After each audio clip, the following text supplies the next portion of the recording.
ગુજરાત વિધાનસભાના 8મા સત્રનો પ્રારંભ વિવિધ વિભાગોના પ્રશ્નોથી ગુંજ્યું ગૃહ. બંદરો અને નર્મદા કલ્પસર યોજનાઓની પ્રગતિ અંગે મંત્રીઓએ રજૂ કરી વિગતવાર માહિતી.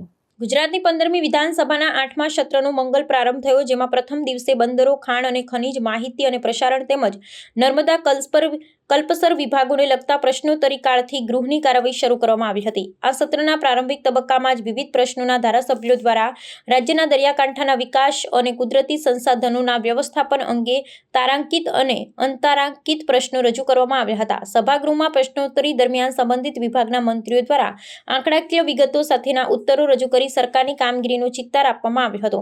આર્થિક અને વહીવટી દ્રષ્ટિકોણથી આ સત્ર અત્યંત મહત્વનું મનાય છે, કારણ કે નર્મદા અને કલ્પસર જેવા મહત્વાકાંક્ષી પ્રકલ્પો સીધી રીતે રાજ્યની ખેતી અને જળ સુરક્ષા સાથે જોડાયેલા છે. ખાણ અને ખનીજ વિભાગના પ્રશ્નો દ્વારા ગેરકાયદેસર ખનન રોકવા અને મહેસૂલ વધારવા માટેની સરકારી નીતિઓ પર ઊંડાણપૂર્વક ચર્ચા કરવામાં આવી હતી.